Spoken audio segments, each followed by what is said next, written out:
అందరికీ నమస్తే. ఈరోజు మనతో ఉన్నారు ప్రముఖ రాజకీయ విశ్లేషకులు అప్పసాని రాజేష్ గారు మనతో ఉన్నారు. మాట్లాడదాం. సార్ నమస్తే. నమస్తే సార్, నిన్న రణస్థలంలో జరిగినటువంటి సభ చాలా భారీ సక్సెస్ అయింది. మొత్తానికి అంటే ఈ సభ ద్వారా మొత్తానికి టీడీపీతో కలిసే నేను జర్నీ చేస్తాను అనేటువంటి సంకేతాన్ని ఇండైరెక్ట్గా పంపించారు పవన్ కళ్యాణ్ గారు అనేటువంటిది వైసీపీ విమర్శిస్తుంది. ఇప్పుడు ఒక రకంగా నిజంగా బాబు గారితో పవన్ గారు ఇద్దరు కలిసి ముందుకెళ్తే పరిస్థితి ఎలా ఉంటుందంటారు? ఇప్పుడు ఒక రాజకీయ పార్టీ అధినేతగా తన రాజకీయ భవిష్యత్తు, తన పార్టీ శ్రేయస్సు, రాష్ట్ర భవిష్యత్తు వీటన్నిటిని దృష్టిలో పెట్టుకొని ఏది సహేతుకమైన నిర్ణయం తీసుకోవాలి అనేది ఆయన విచక్షణతోటి విజ్ఞతతోటి తీసుకునే స్వేచ్ఛ, అధికారం పవన్ కళ్యాణ్ గారికి ఉన్నాయి. దాన్ని అసలు ఆక్షేపించే అధికారం వైసీపీకి ఎక్కడుంది? ఎవరు ఏ విధంగా కంటెస్ట్ చేయాలి, అలయన్స్ తోటి పోటీ చేయాలా లేదు విడివిడిగానే పోటీ చేయాలనేది అది వాళ్ళ ఆ పార్టీలకు ఉన్న విచక్షణాధికారం. అది దాన్ని వీళ్ళు ఉలికిపాటు అనుకోవాలా, అభద్రతాభావం అనాలా, వీళ్ళ భయాన్ని పిరికితనాన్ని బయట పెట్టుకుంటున్నారు అనుకోవాలా? ఇప్పుడు మార్చి 14వ తారీఖు రోజు వాళ్ళ పార్టీ ఆవిర్భావ సభ సందర్భంగా ఇప్పటం గ్రామంలో జరిగిన సభలో పవన్ కళ్యాణ్ గారు స్పష్టం చేశారు, రాబోయే 2024 ఎన్నికల్లో నేను ప్రభుత్వ వ్యతిరేక ఓటు చీలనివ్వను అని చెప్పాను. చీలనివ్వను అంటే అర్థం ఏంటి? అక్కడ ప్రభుత్వానికి వ్యతిరేకంగా పోటీ చేసే పార్టీలు ఏకంగా పోటీ చేస్తే తప్పితే విడివిడిగా పోటీ చేసి ఆ ఓటుని చీల్చుకోవడం ద్వారా అధికార పార్టీకి అడ్వాంటేజ్కి కానివ్వము అని చెప్పని ఆయన బహిరంగ సభా వేదిక మీద నుంచి లైవ్లో ఆయన పార్టీ కార్యకర్తలు లక్షల మంది హాజరైన దగ్గర స్పష్టం చేశారు. ఆయన దాంట్లో చాటుమాటు వ్యవహారము, ముసుగు రాజకీయాలు ఏమి లేవు కదా. కాబట్టి ఏంటంటే ముసుగు రాజకీయాలు చేసే వైసీపీ పార్టీ రాష్ట్రంలో మేము భారతీయ జనతా పార్టీకి దూరం అని చెప్పని కేంద్రంలో వాళ్ళ దగ్గరికి వెళ్ళి సైజ్తోటి వాళ్ళ దగ్గర అడుగులకు మడుగులు వస్తే భారతీయ జనతా పార్టీ, అదే భారతీయ జనతా పార్టీతోటి అలయన్స్లో ఉన్న జనసేన పార్టీని మాత్రం ఈ విధంగా విమర్శలు చేయటం అని అంటే ఇక్కడ 100కి 100 పాళ్ళు 2019కి ముందు పవన్ కళ్యాణ్ గారి రాజకీయం, ఆయన వ్యవహార శైలి, ఆయన ప్రసంగాల తీరుకి 2019 తర్వాత ఆయన ప్రసంగాలకు జరుగుతున్న తీరు, ఆయన వ్యూహాలు ఎంచుకుంటున్న తీరు, పార్టీని నడుపుతున్న తీరుకి ఖచ్చితంగా ఆ మెచ్యూరిటీ అనేది పరిణితి 100కి 100 పాళ్ళు రాజకీయాల్లో కనిపిస్తూ ఉంది. వైసీపీ పార్టీ కూడా ఆశించింది ఏంటి అంటే చిరంజీవి గారి అనుభవం మళ్ళీ రిపీట్ అవుద్ది. 2008లో ప్రజారాజ్యం పార్టీ ఏర్పాటు చేసి 2009లో ఎలక్షన్స్కి వెళ్ళి ముఖ్యమంత్రి అయిపోతారు అనే ఆశతోటి పార్టీ ఆవిర్భావం చేసుకున్న తర్వాత చాలా కొద్ది కాలంలోనే ఆ ఆశలు అడియాసలుగా మారి కేవలం 18 అసెంబ్లీ స్థానాలకు పరిమితం అయ్యి తిరుపతిలో నెగ్గిన పాలకుల్లో ఓడిపోయిన చిరంజీవి గారు ఎక్కువ రోజుల పాటు ఆ పార్టీని కొనసాగించకుండా ఏ పార్టీకి వ్యతిరేకంగా అయితే పార్టీ ఏర్పాటు చేసి ఎన్నికల్లో ఎదుర్కొన్నారో అదే పార్టీలో తన పార్టీని మెర్జ్ చేసి కేంద్ర మంత్రి పదవి తీసుకున్న తీరు చూసిన తర్వాత వీళ్ళు పెద్దగా రిస్క్ టేకింగ్ నేచర్ ఉన్నాడు కాదు. ఇప్పుడు 2019 ఎన్నికల్లో ఎదురైన పరాభవంతో ఒక్క స్థానానికి పరిమితమైన జనసేన పనితీరు, ఎన్నికల ఫలితాలు, తాను పోటీ చేసిన 2 స్థానాల్లో కూడా పవన్ కళ్యాణ్ గారు స్వయంగా ఓడిపోవడం, నరసాపురంలో నాగబాబు గారు ఓడిపోయిన తీరు తర్వాత ఖచ్చితంగా వీళ్ళు కూడా డిమోరలైజ్ అయిపోయి ఈ పార్టీని వైండప్ చేసేస్తారు.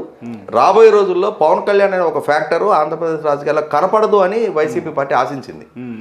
అయితే వాళ్ళ అంచనాలు, వాళ్ళ ఆశలకి భిన్నంగా పవన్ కళ్యాణ్ గారు పార్టీని కొనసాగిస్తూ ఉన్నారు. అదే నేపథ్యంలో ఆయన వ్యూహాలు మార్చుకున్నారు. ప్రభుత్వాన్ని నిలదీసే విషయంలో కూడా చాలా సూటిగా స్పష్టంగా ఇష్యూస్ కన్ఫైన్ అయ్యి ఆయన ప్రసంగాలు ఉంటున్నాయి. దాంతో ఏంటంటే ఎప్పుడైతే ఆయన స్వయంగా ప్రభుత్వ వ్యతిరేక ఓటు చీలనని ప్రకటన చేశారో ఇంకా అక్కడి నుంచి ఉలికిపాటు ఎక్కువైంది. ఆ ఎక్కువయ్యి అది ఎక్కడ దాకా దిగజారారు అని అంటే వాళ్ళ అధికార పార్టీలో ఉన్నాళ్ళు ముఖ్యమంత్రి స్థానంలో ఉన్న ఆయన పవన్ కళ్యాణ్ గారు పార్టీ పాలసీస్లో ఏదైనా తేడా ఉంటే వాటిని విమర్శ చేయాలి. ఆయన ఎంచుకుంటున్న విధానాల్లో ఏదైనా లోపాలు ఉంటే దాన్ని ఎత్తి చూపే స్వేచ్ఛ, హక్కు ఆయనకుంది. అట్లా కాకుండా ఆయన వ్యక్తిగత జీవితం గురించి, ఆయన వైవాహిక జీవితం గురించి పదే పదే ప్రస్తావించడం ద్వారా ఆయన పవన్ కళ్యాణ్ గారు స్పష్టంగా కొన్ని లక్షల మంది ముందు ప్రజల్లోనే చెప్పారు, ఆయన నా జీవితంలో జరిగిన దురదృష్ట సంఘటన, నాకు నా వైవాహిక జీవితం సాఫీగా జరగలేదు, నా జీవితంలో 3 భార్యలు ఉన్నది వాస్తవమే, నేను వాళ్ళతో లీగల్గా సెటిల్మెంట్ చేసుకుని మళ్ళీ ఇంకొకరిని చేసుకున్నా, ఆ 2వ ఆమెతో కూడా నాకు కుదరలేదు, నేను మళ్ళీ 3వ పెళ్లి చేసుకున్నా, వాళ్ళకి లీగల్గా సెటిల్మెంట్ చేశాను నేను అని చెప్పని బహిరంగంగానే చెప్పారు కదా. దాంట్లో దాపరికం లేదు కదా. ఇంకా దాన్ని మీరేంటి ప్రస్తావించేది? ఇప్పుడు తిరిగి వ్యక్తిగత జీవితాల గురించి ప్రస్తావించడం మొదలు పెడితే మీ తల్ల ఎక్కడ పెట్టుకుంటారు? మీరందరూ బాగా సచ్చిలుగా ఉన్నారా? అది కాదు కదా ప్రాతిపదిక. వాళ్ళ సమాజంలో చర్చ జరగాల్సిన ఇష్యూస్ అది కాదు. అవును. పాలకులుగా మీ విధానాల మీద చర్చ జరుగుతుంది, మీలో లోపాలుంటే ఎత్తి చూపుతారు, వాటికి సమాధానం చెప్పి తీరాల్సిన అవసరం మీ మీద ఉంది. మీరేం శాసనాలు చేయడానికి మీరేం రాజులు కాదు, మీరు ప్రజలకు సేవకులు. ఒక్క ఛాన్స్ ఇవ్వండి అమ్మా, నేను మీకు గొప్ప పరిపాలన అందిస్తాను అని చెప్పని చేతులు జోడించి వేడుకుంటే మీకు ఆ ఛాన్స్ ఇచ్చారు.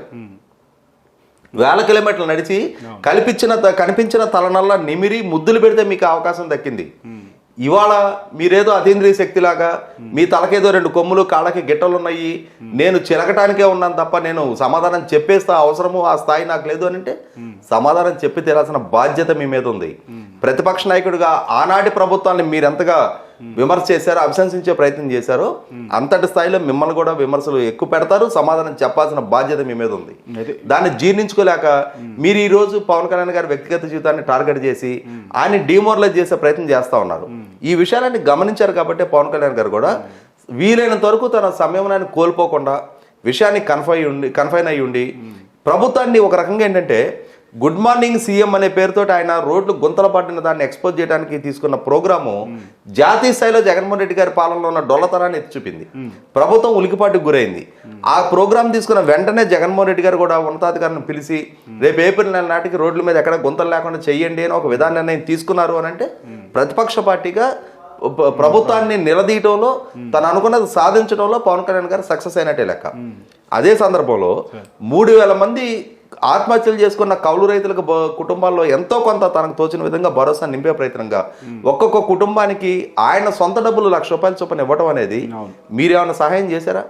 ప్రభుత్వ పరంగా ప్రభుత్వ పాలసీస్ పరంగా మీరు సహాయం చేయడం కాదు, మీ పార్టీ పరంగా మీ 100 కోట్ల ఆస్తులు కలిగి ఉన్నాయి. వాళ్ళ దేశంలోనే రిచెస్ట్ చీఫ్ మినిస్టర్గా ఎలక్షన్ అఫిడవిట్లో సబ్మిట్ చేస్తున్న మీరు ఇవాళ మీకు సంస్థల నుంచి కానీ మీ జేబు నుంచి కానీ ఒక్క ₹10 ఎవరికైనా సహాయం చేసిన చరిత్ర మీకుందా? అటువంటి దగ్గర ఇవాళ ఆయన వ్యక్తిత్వాన్ని మీరే హననం చేసే ప్రయత్నం చేస్తున్నారు. ఆయన పారిశ్రామికవేత్త కాదు, కాంట్రాక్టర్ కాదు, భూ ఆక్రమణదారుడు కాదు, హత్యలు చేయించిన చరిత్ర ఉన్న నేరారోపణలు ఉన్నాయని కాదు. మీరు ఏ రకంగా ఆయన వాళ్ళ వ్యక్తిత్వాన్ని చేయగలుగుతున్నారు?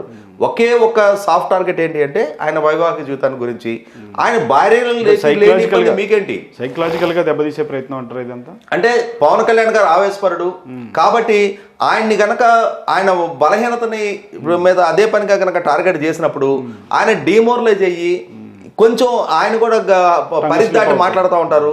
ఆ పరిదాటి మాట్లాడేదాన్ని అడ్వాంటేజ్గా తీసుకొని ఆయన్ని పలసం చేసే ప్రయత్నం చేద్దాము, ఇంత పరిణతి లేని ఆయన రాజకీయాలు ఎట్లా ఉండొచ్చు అని చెప్పని ఆయన వ్యక్తిత్వాన్ని పలసం చేద్దామని చెప్పని ఒక టార్గెట్తో ప్రయత్నం చేస్తున్నారు.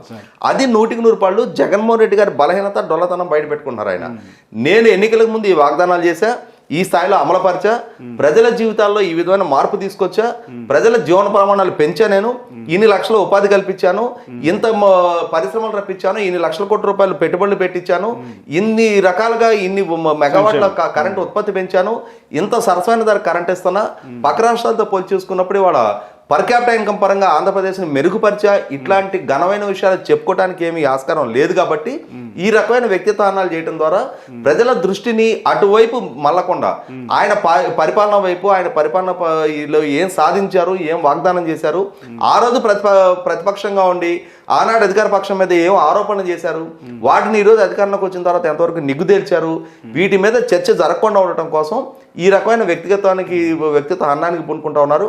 ఇది గమనించారు కాబట్టి పవన్ కళ్యాణ్ గారు కూడా 100% జగన్మోహన్ రెడ్డి గారు అనే ఒక బలమైన, అంటే ఇవాళ అధికార వ్యవస్థలు ఆర్థికంగాను కావాల్సినంత మీడియా సపోర్టు, వాలంటీర్ వ్యవస్థ లాంటి ఒక మైక్రో లెవెల్ వరకు కూడా విస్తరించిన జగన్మోహన్ రెడ్డి గారిని ఎన్నికల్లో ఓడించడమే కాదు, రేపటి రోజున జగన్మోహన్ రెడ్డి గారి లాంటి ఒక బలమైన ప్రతిపక్ష నాయకుడు కూడా ఉండకుండా ఉండాలి అని అంటే ఖచ్చితంగా రేపటి రోజు ప్రభుత్వానికి వ్యతిరేకంగా ఉన్న ఓటు చీలకూడదనే ఉద్దేశంతో ఆయన వాళ్ళ రణస్థలం సభావేదిక మీద నుంచి కూడా వాళ్ళ క్యాడర్ని మొట్టమొదటిగా ఆయన మెంటల్గా ప్రిపేర్ చేసే ప్రయత్నం చేస్తున్నారు.